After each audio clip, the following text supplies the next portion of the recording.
In this video, we will learn that determinant and matrix multiplication work nicely together.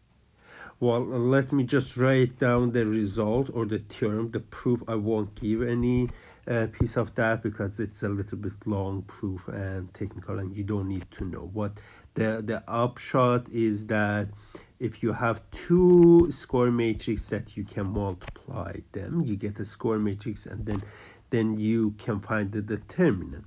Determinant of AB is equal to determinant of A times determinant of B.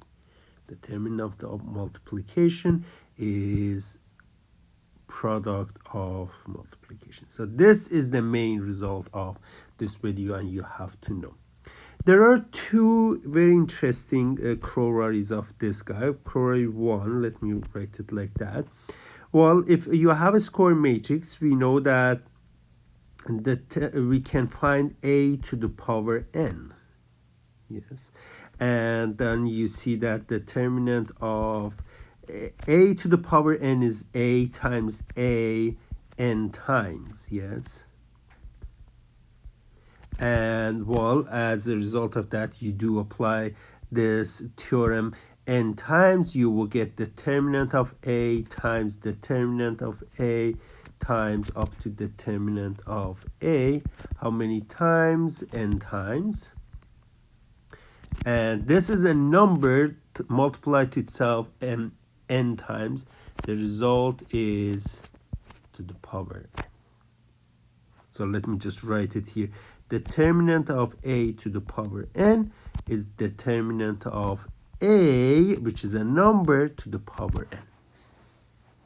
The second result is that, well, if we have that thing, if A is invertible, means that we have an inverse matrix, which is equal to identity, then we can write determinant of A inverse, A times A inverse is equal to determinant of identity matrix. These are the same things, yes? But then apply the theorem here. Determinant of A times A inverse is equal to determinant of A times determinant of A inverse. And we know that determinant of identity matrix is an upper triangular matrix, product of the entries on the main diagonal. Identity matrix has only ones on the main diagonal. So you multiply n ones to itself, you get 1. And what does this give us? It says that determinant of A inverse is actually 1 over determinant of A. Determinant of inverse is inverse of determinant. That's what we have here. So determinant of A inverse is 1 over determinant of A. Well, keeping all these in mind, we can do now some examples. Let me see. Yes, I have 4x4 matrices, A and B. Determinant of A is 2, determinant of B is 3. Then we can go ahead and apply the properties. Determinant of AB is determinant of A times determinant of B, as the theorem gave us. This is 2. Determinant of A is 2 times 3, which is 6. Determinant of AB, well, AB squared, so this is determinant of A times determinant of B squared. But we know that determinant and matrix power also nicely work together. It means that determinant of B to the power 2 is equal to determinant of B, which is a number, to the power 2. Now we have determinant of A is 2, determinant of B is 3. 2 times 3 squared, this is 2 times 9, this is 18. Okay, this one now, determinant of negative AB8. So here we have also a scalar multiplication. This is negative 1, A, B, A. Well, scalar multiplication, we know that determinant and scalar multiplication work a little bit strangely. So -1 to the power number of rows come out. Then determinant of A, B, A. Well, -1 to the power 4 is just 1, so we can just write 1. And then determinant of the product is product of determinants. I'm applying the matrix, the theorem twice here. Okay, so let me just make a little bit of space. Very nice. This means that I have 1 times, I have 1 times determinant A is 2, determinant of B is 3, then determinant of 2 is, this is 12. Okay, determinant of A inverse, we'll just learn that it is equal to 1 over determinant of A. This means it is 1 over 2. How about this one? Okay, determinant of A inverse, B inverse.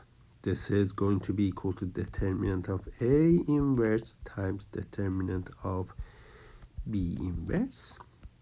Determinant of A inverse is 1 over determinant of A, and determinant of B inverse is 1 over determinant of B. So we have 1 over 2 times 1 over 3. This is 1 over 6. Okay, how about this one? Determinant of 2 times A inverse B. So this is a scalar multiplication. Scalar multiplication comes out of determinant, but you have to be careful. You have to put the power. What power? The number of rows will be the power of that scalar. A inverse B, this is 2 to the power 4, determinant of A inverse times determinant of B. And this is, well, 2 to the power 4 is 16. Determinant of A inverse is 1 over 2, 1 over determinant of A. And determinant of B is just 3. This is 8 times 3 is 24. Well, that's pretty much what we want to know about the determinant and product. But let me finish the video with a very important remark, that unlike the scalar multiplication and matrix multiplication, so unlike scalar and matrix multiplication,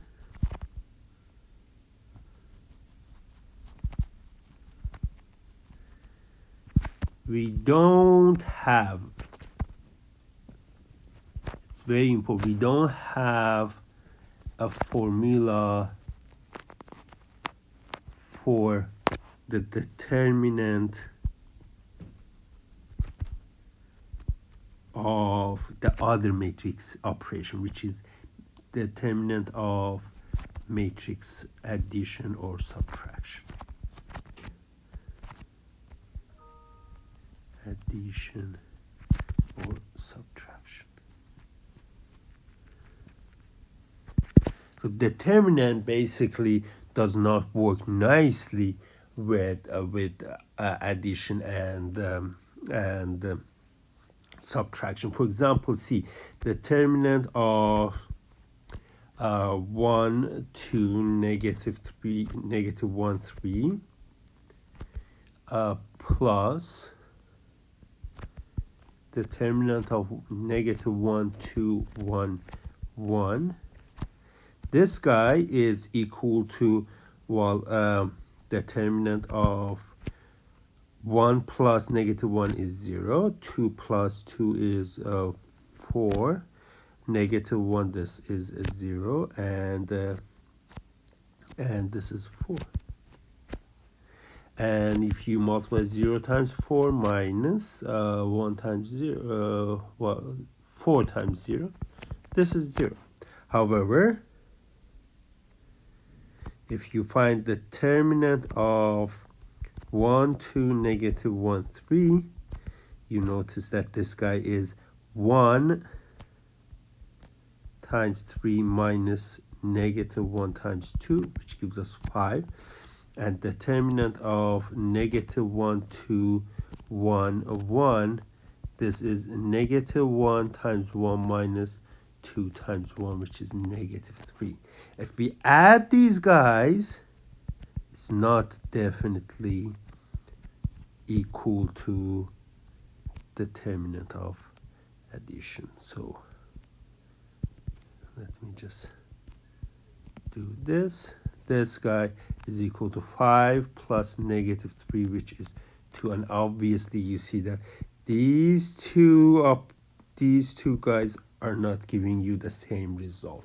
And that in general, determinant of addition and subtraction, you have to be very careful, and you have to do the addition and subtraction first, then find the determinant. So that was just a comment, very important comment about the third operation, matrix operation.